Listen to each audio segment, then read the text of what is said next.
Check 1, 2, 3. Welcome. All right. Welcome back to the Exhorter podcast, where we aim to stir love. Bleh.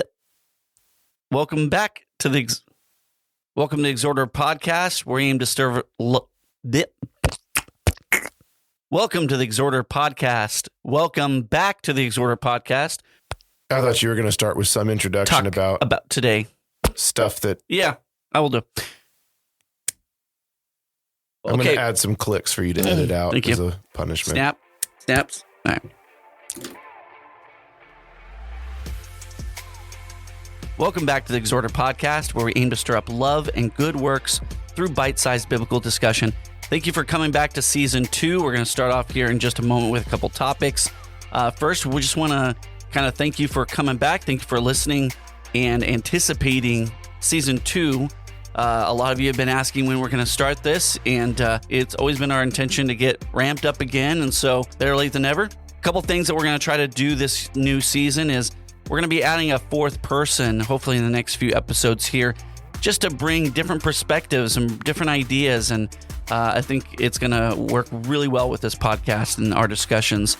Also, we're going to try to reach out to some individuals for some interviews about some topics I think will hit close to home for a lot of us. And lastly, we'd love to reach out and engage with you a little bit more, better source some topics from you. Hopefully, you'll be interacting with us more online and in person. Let us know what are some of the discussions we can have that will resonate with you and benefit you in your life and exhort you. Anything we'd like to add, gentlemen? John, Kyle, I missed you guys. Aww. We haven't talked really at all since. We want to keep things fresh. So over the last 4 months, we haven't isolation. Nope. Not at all. No, we wanted to keep it fresh for you guys. We were kidding before we started the podcast that actually we've done 30 episodes. We just forgot to hit record. So we haven't stopped talking, but I'll say, John, I missed it. And for those of you who are listening, who you reached out to us to say you missed it, that fuels our fire, because the time and effort that goes into this, if we want to know it's meaningful to you. So if you've got, again, like we've asked before, topics, things, hey, we'd love if you would talk about this. We'd love to do that. But it's good to be back. Good to see everybody here again. And let's get right at it. Kyle, what is on our list for today? Well, it has been a while since we've been in the studio recording. It seems appropriate that we talk about the idea of procrastination. It's something that I think we can all relate to, something that affects all of us. Probably comes by degree or by measure, but all of us have a tendency to procrastinate at times. Around January, I was asked, when are the next episodes coming out? And I said, well, probably February. And then I got asked in February, when are new episodes coming out? And I said, well, definitely by March. And I went on the record saying that. And here we are now in May. And so a little bit tongue in cheek, it's the episode's a little bit on the nose because we're coming out a little bit later with the season 2 than we anticipated. But the more I thought about this in a more serious light, procrastination and in a more general sense, laziness has always been an Achilles heel of mine, and it's something I really wanted to tackle in this format. So let me start by reading a section of Proverbs, and I'll get your guys' reaction to this. Proverbs chapter 26, beginning in verse 13, it just kind of describes a day in the life of, well, to use the words of Proverbs, the sluggard. Proverbs chapter 26, beginning in verse 13 says, the lazy man says, there is a lion in the road, a fierce lion in the streets. As a door turns on its hinges, so does the lazy man on his bed. The lazy man buries his hand in the bowl. It wearies him to bring it back to his mouth. The lazy man is wiser in his own eyes than 7 men who can answer sensibly. All right, how much of that did you guys relate to? Is there anything that popped out to you that says, yeah, I know exactly what he's talking about there. I've done that. See, that's the thing is if you don't want to think about laziness, just stay out of Proverbs, because, I mean, isn't half the book is about don't be lazy, don't be a sluggard, or, run away from women. And this was a really easy one to research for, because all I had to do was a simple word search, concordance search for sluggard or lazy. And I got 36 verses in the book of Proverbs. I think when I read, especially verse 13, it talks about, a lazy one. There's a saying, there's a line in the road is part of laziness is pointing to other people to take action. And so procrastination is the same way as I'm going to step back and, somebody else is going to take care of it. We all see the problem. We procrastinate doing anything by announcing it or sharing it. I'm sure somebody's going to take care of this, but actually doing something now and just taking care of it, we tend to put off. And I tend to sometimes. And I kind of read that a little differently. I kind of read that like not someone else take care of that, but there's a really good reason not to do that. Like the excuses, the pessimism, right? The pessimism that you hear a lot about things is, okay, well, anyone can think of about 5 reasons not to do something. That's really easy. I don't know about you. A line on the public road may slow me down a little. It's like, Yeah, I kind of read into that as the excuses. It's not a good day to get out and get something done. There's a lion out there probably. I can find an excuse to not do anything. I can always find a way or a reason to justify putting something off for the next day. And that really spoke to me, the idea of the excuses. Yeah, and we all have this in different places in life. I think I can identify this the most when at the end of the day, I know there's a long list of things I can do at home that would just add value and happiness to my life and my family's life. But I'm just so exhausted, right? I just hit the couch sometimes. Yeah. Well, and I think that's where a lot of us relate to this is the making of excuses, the finding a reason not to do something when we know we should. I have a hard time getting going in the morning. That's another, I think, relatable struggle is getting things started the right way. You say that, but okay, it's like 8:00 this morning. We were here about 7, so it's not all the time. Yeah. Well, who doesn't hit the snooze a little bit? Some of us do excessively. I set 3 alarms, 5-minute increments, just because I know I'm going to hit at least 2 of those. Yeah. I think that's the point of the proverb here is as a door turns on its hinges, where does a door go? It's stuck on that rotation. And that's kind of me. I get up, but I go back to bed right away, hit the snooze. I've done this plenty of times. Like, for example, there's been some occasions where I was supposed to meet you at the gym at 6 a.m. and I wake up and look at my phone after the alarm went off. And I think I haven't seen a text from John. Maybe he overslept. Or you're hoping you don't bother texting me just because you're hoping, well, then he won't call me out. I was there, John. Where were you? And there I am. I'm making an excuse. I'm saying, he's probably still asleep. So I don't want to go there and have him not be there. And then that's my excuse to just go back to bed. Now I'll set my alarm for 2 hours later and get up and forget about the gym for the day. And so here I am following this pattern established in Proverbs pretty quickly. So, I mean, if I can ask a question here. So maybe, hit Paul. Please do. Paul, what's really wrong with procrastination? What do you think? Is it really being lazy? Sometimes people are just procrastinators.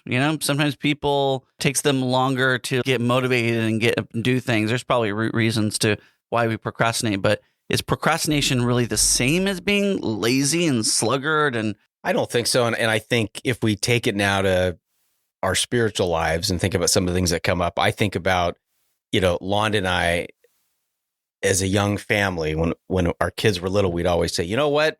When they're a little bit older, it's going to be so much easier. We can do this, this, and this. And then we get to that stage. And sure enough, there's more challenges that make our time that much more difficult. But you know what? The next stage is going to be great. We're going to be able to do this, this, and this. And sometimes I think we're always looking to the next phase, thinking, then I'll be able to do it.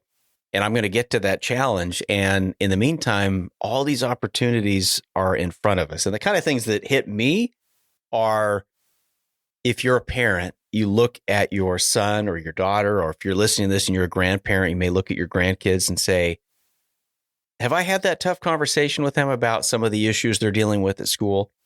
Or have I sat down with them to talk about some of the issues that I know I really should be talking to them about or praying with them about? We got sports, we got this, we got that. We'll get to it. So I'm going to do that for myself. And maybe I'm in a reflective mood with my oldest daughter about to graduate and leave home. You look back and realize, where did the time go? Did I did I fully take advantage of the time as a husband, as a father, to do what I needed to do to be the best leader, to be the best Christian that I could be? And I look back and say, I don't think I did. I don't think that every moment I seized it like I should have. And I'm trying now to do better at that, at every moment, to say, you know what, now's a good time. Let's sit down and talk right now. Or let's pray together right now. And I just think those moments, that's part of my procrastination is, we're busy. Oh, it's been a long day. I'm tired. And you know what? The next day we are too. And I have never regretted when I do hit pause and say, no, we're going to do it right now and make the time for those important things. So for me, the procrastination is those things, because if you're listening to this and you're thinking, you know what, the next phase is going to get easier. My life will be less complicated. Oh, when the kids are older, you know what, there's new things that come in that you will make an excuse for. There's always going to be something. And so it's really, you make an intention to do it. And you do. It's very similar to exercise. And you guys were using that as an example. It's like, if you really intend to do it, you will do it. But if you want to find excuses for it, you will procrastinate. Yeah, it's really easy to do that. I'm doing a weight loss challenge right now where I weigh in every Sunday. So I weigh in Sunday morning. And then if I've lost weight, I feel like celebrating. I have a big lunch Sunday afternoon. And then Monday rolls around. It's my day off. And I eat a little bit more. And I get through part of the week, and then say like this last week with my dog having kind of emergency surgery, I was out at a pet ER at 1:30 a.m. Afterwards, I just wanted to stuff my face with drive-through. I think I went to Wendy's. Taco Bell. And now I've 1 been, a.m. yeah. And now I've gone through Wednesday and I haven't had a good day. And I'm like, what's the point of Thursday, Friday, or Saturday of even trying to bother? I'm not going to lose weight by Sunday. And there's my excuse to not even try the rest of the week. But Paul, you very well articulated the struggle of procrastination, because it's subtle the way it gets in. It's not for lack of desire. I mean, sometimes we think of laziness as you just have no ambition, no desire to get anything done. I am a first-class procrastinator. And like I said, laziness has always been my Achilles heel in life. But that doesn't mean I don't have ambitions. It doesn't mean I don't want to do things. And again, even in the Proverbs chapter 13 and verse 4, the appetite of the lazy craves and gets nothing. Well, the appetite of the diligent is richly supplied. It's the diligence that's lacking. But I have ambitions. I have desires. And as you talk about with your children, I'm the same way, just not as far along the path as you are as a father. I look at my daughters, I see my 7, almost 8-year-old, and I panic. The time is going by fast, and I want to be better at talking about the Bible, reading the Bible with her, praying with her, teaching those things. And now it feels like she's already halfway there to growing up and moving out. And I have the right desire and ambition to do those things. But then I find the excuses and Well, that's why I think there's a difference, because laziness is not wanting to work or not using any energy. It's being unwilling to work. But procrastination is understanding that work needs to be done. I just don't want to do it now. I mean, it's putting off the work. And so there is a subtle difference to both. We all find those gaps in our life where we are not as prompted and motivated to do the things we know we need to do right now. And then there's some times where, I mean, if something needs to get done, bam, I'm there. I'll get that done. I find a lot of the times I'll end up doing a lot of things, deacon work, a lot faster than I will do things at home. I mean, that can't make my wife feel good. So, you learn to try to balance those or try to find. I wish wives would just realize that if you ask your husband to do something, he'll get around to it. You don't have to remind him every 6 months. Every 6 months, exactly. We'll figure it out. There's definitely a problem here in Proverbs that's pointing out someone unwilling to work. And I think we've seen people who are unwilling to lift a finger and to do anything. I would say that that's a little different than, not starting a podcast in 4 months or, not doing something. I mean, the procrastination, I think, is a gateway drug to laziness, right? It's that step that could definitely lead you there if you don't figure out how to wrangle this procrastination. I kind of look at it more like a symptom of laziness rather than the gateway to it. But either which way, I don't think it's as, if you consider yourself a procrastinator, you're probably not an unproductive person or unwilling to work. Let me ask you guys this. Have you experienced moments, and this is a spiritual podcast, so let's talk about spiritual things, where you look back and you procrastinated something that was really important, and maybe you missed a moment of something and you look back and you regretted it. Have you ever had one of those? Sure, we all have, right? You look back and think, man, I should have just taken advantage of the moment. I've had some like that, but I'm thinking of one in the Bible that just came to me. We're sitting here thinking about it, but in Matthew 26, can you imagine if, one, you had a chance to walk around with Jesus for any time in his life. He was only here for a short time on this earth. So first of all, time is precious. You're with him. What a blessing. Okay. So you're one of those disciples that gets to do that. But then you're with him at one of the hardest times in his life. And maybe you can just for a little bit support him in any way. I mean, we all think if only I could do something for him with all he did for me. Right. But in Matthew 26 and verse 45, his disciples are with him. He is at his worst. He's struggling. We know what's happening in the garden. It says, then he came to the disciples and said to them, are you still sleeping and resting? Behold, the hour is at hand. The Son of Man is being betrayed into the hand of sinners. Get up. Let us be going. Behold, the one who betrays me is at hand.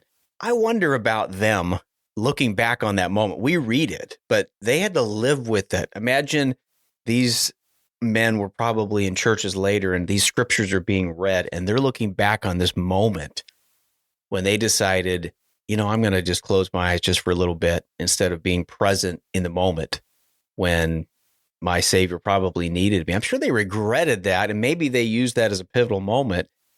They couldn't get that moment back. But I think for me, what relates to me is there's moments that I've missed that sometimes you can't get back. And so you've got to be intentional to say, no, I'm going to do it now. And we're going to take advantage of this moment to, whether it's talking to somebody about the gospel who I know needs it. And I think, someday I'm going to do that. And you may never see them again. This moment kind of jumps out to me as just an example of one of those moments. Where you let the moment pass by and wish you would have acted on it. That reminds me of another proverb that I relate to. It's a ridiculous image, chapter 19 and verse 24. A lazy man buries his hand in the bowl and will not so much as bring it to his mouth again. I kind of relate this to what we were saying earlier as well with it's not a lack of ambition or desire. I desire to do all kinds of things. I envision myself being successful as a preacher, as a father, in many aspects. And I'll often start a task. When I finally get started with something, I find that I start a lot of things, but don't finish many of them. One example is I've been doing a lot of research on Bible translations, and I've been talking with John about getting into some video format for putting episodes out. And I wanted to do a series on basically reviewing each translation of the English Bible. And I've done a lot of reading on it. I've done some research, but John keeps saying, put together a script or do a rough draft or record just a rough draft so I can see what you want to do. And so I've started the task, but kind of like this ridiculous image of someone who puts their spoon in the bowl and says, I just don't have it in me to bring it all the way back up to my mouth. And that's where I get stuck on these things. As I have ambition, I have a desire to do lots of things, and I know what I need to do and I know the work I need to do, but I find excuses. And even when I bring myself to start a task, I start things, but don't finish them. I want to hear from you guys. How do you fight against procrastination? I'm asking you two to help me out, and maybe anyone who's listening that has the same struggles I do. And I know that procrastination or laziness, it comes by degree and measure, and that everyone procrastinates on some things. I just feel like I do it a little more than I should. And I bet there's a lot of our listeners that feel the same way. What do you guys do? Because John, you're the one that, as a deacon here, you're the one that gets stuff finished. And Paul, your work for the county of Fresno, I imagine you have to be pretty good at finishing tasks to get to the job that you have. So I kind of see you two as someone that I could definitely learn some things from. How do you fight? What's your advice for fighting against procrastination? For everything I get done, there's another 5 things on a list that I didn't. So, I mean, one of the problems I have is I get ambitious really easily, or I see a lot of things that I feel like need to get done. And so 3 things I do is I make lists, I set some goals, and then I put it out there. Because if I put it out there and tell people about it, it's like I'm being held accountable by other people. And so if it's something that if I keep it to myself, it's really easy to figure out that list. But I bring it up in an elders meeting, and now someone, what are we doing about that? You know, and then I'm more prompt to. So sometimes it's just like it's a field of dreams, right? If you build it, they'll come. If you throw it out there in the world, and just having someone hold you accountable. So accountability is a big one, because it's so easy to just hold on to these ideas or these things you need and want to do. It definitely helps to be accountable to someone or something else. Yeah, and first I'm going to say I'm not speaking as an expert who's overcome procrastination, because I feel like I'm still dealing with it too, Kyle, and looking in the mirror at areas I need to do better. But at your job now, you can just delegate all that stuff, right? Right. I procrastinate delegating. No. Yeah. Somebody said that someday is not a day of the week. I feel like for myself on the really important things, I could be really busy at the county and come home, and to me that stuff doesn't matter at the end of the day. In fact, that could be my excuse. I would, you mentioned my job. It is a busy job. It can consume me if I'm not careful. And then that could become actually my crutch for not getting things done. So for me, it's actually setting a time in a day. And sometimes, even as we've talked, unless we say on this time and this day, we're going to do the podcast, or we're going to meet for coffee, or we're going to do whatever it might be. It's that much easier to say, well, because that's where I get hung up is I have that ambition. I want to do this, and I want to do this, and I want to do this. I don't get specific about when I'm going to do those things. And I just assume it's going to happen because I want it to happen. But if what you're saying is schedule it out or make definite plans to accomplish something that's important, that will help. That's it. Make definite plans, and then keep the plans, and it becomes a routine. It's kind of like when you exercise, like you start that routine, and man, the first week or two, it feels completely unnatural. But by week 3, week 4, you're in a routine. When I pack my gym bag the night before, that's one less excuse I have in the morning. And those are often the most successful times I get out and get it done. I throw my gym shorts on. When I go to sleep, sleeping in your gym clothes. Yeah, you get ready. So you put your shoes on, you walk out the door. Who cares what you look like? At that point, you wear clothes when you sleep. Hey, watch it. And Paul, I think also with that is it's really good to identify a couple of reasons why it's important to do that. Because there's going to be an easy time where you've convinced yourself not to do it, or you realize, no, there's really no reason to do this. Let's get that off my list and focus on priorities, because I have a lot of things on that list, but I downshift into the priorities on that list. Cleaning out the garages at the bottom. Kyle, my wife listens to this, okay? Sometimes. So you triage and prioritize what really needs to get done, and that gets the priority.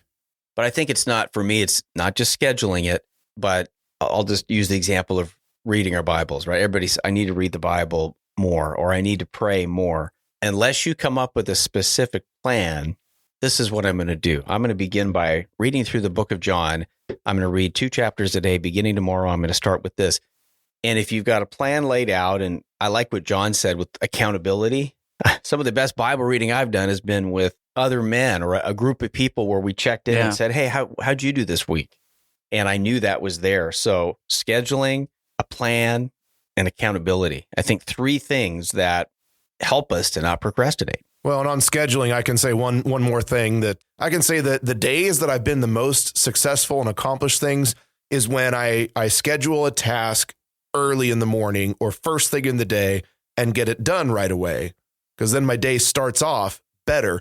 But when I think about probably the most well-known verse about the sluggard, chapter 6 and verse 9, how long will you lie down, O sluggard? When will you arise from your sleep? A little slumber, little folding of the hands to rest, and your poverty comes in like a vagabond and your need like an armed man. if I start my day and when I get there and say I have this task to finish and I get right to it right away, I might not have a perfect day. I might be distracted here or there. But if I start off with something accomplished, it's kind of like the dieting example. When I mess up the week by Monday or Tuesday, I already don't care about Wednesday through Saturday because I already started off blowing my diet out of the water. But if I start the day, even with a small success, I want to keep that momentum going. And this is a great topic and reason why I'm Yes, it excited is. about bringing in another person, Nate. I was just having coffee with him the other day. He has had the same morning routine, slightly adjusted here and there, for like 10 years. He does these things sequentially because he knows he needs to do these things to stay in the right brain space and the right heart space and spiritual space. And so he does the same things. And I'm like, man, my mornings look chaotic and different all the time with Taylor working nights here and there. And I look at that, I'm like, man, I'm so envious of that. But then again, that's what he needs. We got to stop looking at the ideal of what someone else does and realize what we need ourselves. And so, Kyle, you say that you're default to procrastinating everything, but I've never seen someone put together outlines and sermons and everything, as fast as you can without actually walking up to the pulpit with an outline. I mean, I would be reading that thing if I was putting it together, a day or two. But like, I know that given an afternoon, you can put things together. So everyone has their own superpower, but we all, understandably, we're all looking internally and trying to see how we can better ourselves. So if you're out there listening, this topic is not necessarily to make you feel, yes, that's me, I'm so horrible, but just identify where you can do better. And to what Paul said, bring this back into a spiritual world. Identify those things that you are lacking and you're procrastinating on spiritually first. I'll add one more thing to that for me, because I can do all those things, and there's still one thing that sometimes keeps me from moving forward. And this is a quote, says, "The man who waits to know everything is the man who never does anything." There are times. So for example, when's the last time you talked about your faith or the gospel to someone else? A lot of times the excuse is, well, you know what, I don't know enough, or I need to study more, or I need to be at a better place before I begin to do that. And so that becomes the excuse is, well, I need to be to this stage and I'm not there yet, therefore I won't do it yet. And that milestone that we set never comes. And so that becomes the reason to not move forward. So I just add one more thing to that. My kids love the movie, what was it, Dead Poet Society, when the big saying in there, carpe diem, seize the day. Begin today. Begin doing those things. Don't make an excuse that, well, I've got to get to this level before I can begin doing it. Nobody ever, even when I began preaching years ago, I remember I thought, I don't know enough about the Bible to be up here. What am I doing? I was teaching a Bible class and somebody gave me the best advice. They said, Paul, if you don't know the answer, 3 words. I don't know, but I do know where the answer is. I'll get back to you next week. And that gave me so much comfort that you're right. I don't have to know everything right away. But I know where the answer is, and that should give me comfort. And so if you're listening to this, you don't have to be at a certain point to begin something spiritually, but you know where the answer is. Don't let that stop you from moving forward. And sometimes for me, that's been yet another hurdle that I put in front of myself before moving forward with something.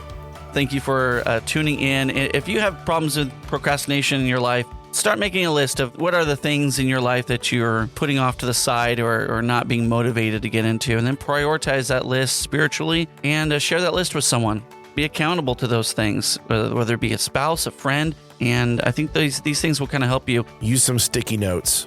Use some sticky notes, man. That's your fourth point right there. My use fourth sticky point notes. is use sticky notes. Well, thank you for listening to the Exhorter podcast. We're glad to be back and glad to have you back as our audience. We'll see you next time, unless we procrastinate and don't get to another episode. So whether that's next week or in 6 months. And John is, let's go on the record here. John has said he's going to start putting video cameras so you actually can see us. Well, that's coming soon. Very soon, right, John? We'll see. Well, you're really putting it out there for accountability, aren't you? This is early Saturday morning. You don't want to see us. You really don't want to see us. We're wearing baseball caps and That's why you dimmed the lights so much in here. Yeah. Once again, thank you for tuning into the Exhorter podcast, and we hope to see you next time. Okay, Dead Poet Society? Bravo. Your kids, my wife has never seen that, I'm sure, but your kids have seen Dead Poet Society? Sienna loves that movie. That is amazing. I love that movie. Yeah. I mean, sad movie. It is a sad movie, but like, anytime you can rip up a textbook, Yeah. Yeah. No, she loves that movie. So that's another one of those moments I'll say, my daughter wanted to watch a chick flick. And I'm always like, I don't want to watch this. But then I'm going to look back and say, I could have had that time. Yeah. Well, and also one more thing, one more tip there. There is a video, and I shared it with you guys, from Tim Urban, and it is a TED Talk. If you have a procrastinator in your life, you're not one of them, go ahead and watch that video. You'll understand a procrastinator's mind a little bit more. This is the panic monster and the one bit. So we kind of like share this every once in a while around. It's really good. You should probably share it like in the comments. I'll share it in the comments. I love it.